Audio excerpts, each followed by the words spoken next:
All right, let's jump right into one of the most game-changing ideas in finance, taken from the very first chapter of Morgan Housel's brilliant book, The Psychology of Money. We're going to unpack a concept that sounds simple, but is actually incredibly profound. The idea that when it comes to money, no one is crazy. You've seen this before, right? It's a puzzle we all run into. We see friends, family, maybe even famous people who are clearly very intelligent, and yet they make financial decisions that just look completely bonkers. They buy high and sell low, they get into mountains of debt, or they chase after these wild speculative trends. You just have to ask yourself, how does that happen? And look, this isn't just a problem for one group of people. On one side of the coin, you have folks from the lowest income household spending on average over $400 a year on lottery tickets. I mean, that's money that could be a life-saving emergency fund. But then on the other side, you have a Harvard-educated top executive who borrows so much money so aggressively that he ends up losing everything. From the outside, both of those behaviors just look like pure madness. So, to really get to the bottom of this universal puzzle, we have to look past the spreadsheets and the economic models. The real answer isn't in the numbers. Nope, it's hidden in the story behind why we make the decisions we do. And here it is. This is the big idea of the chapter. No one, and I mean no one, makes a financial decision that they think is crazy at the time.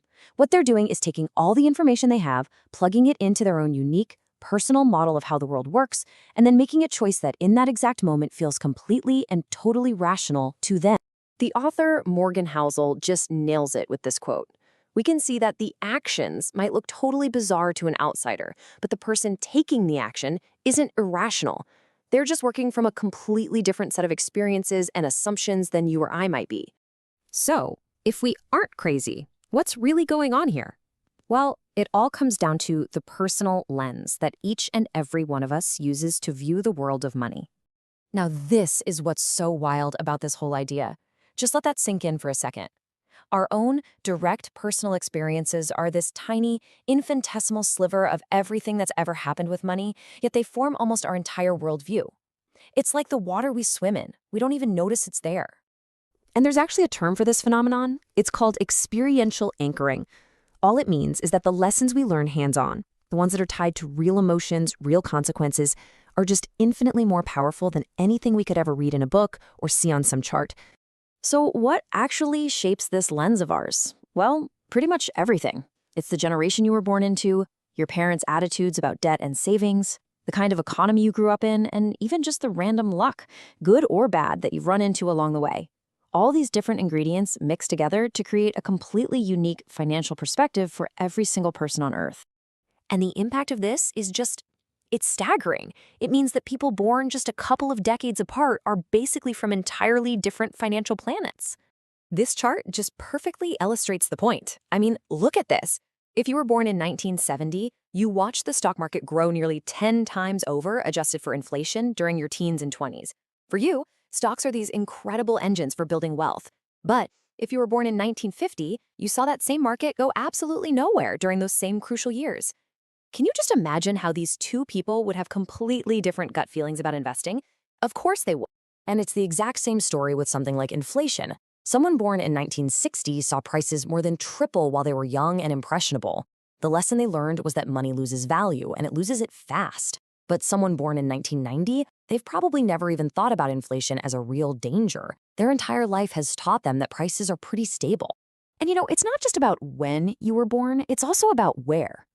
Think about an Australian who has lived through 3 straight decades of economic growth without a major recession. Their idea of risk is going to be worlds apart from an American who has seen multiple recessions, including the massive crash of 2008. So this brings us to our next really important point, which is kind of the emotional heart of this whole thing. All these different experiences mean that our financial decisions are guided way less by cold hard data and way more by our feelings and the stories we tell ourselves. You can study the history of every market crash. You can memorize all the statistics, but a spreadsheet cannot in any way capture that gut-wrenching feeling of watching your life savings just evaporate and wondering if you've just ruined your family's future.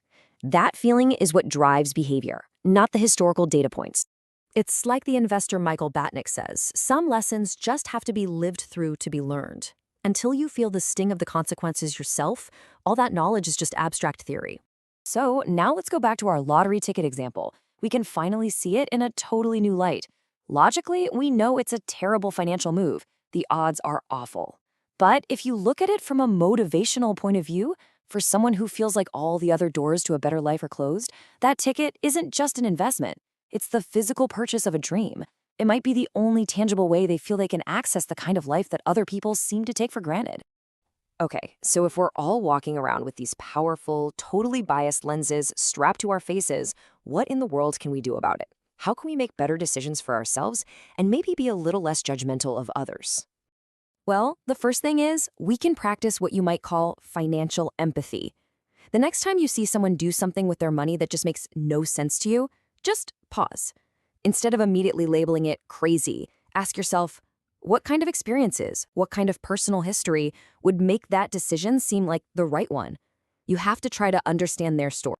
And just as important as having empathy for other people, we have to practice financial humility for ourselves.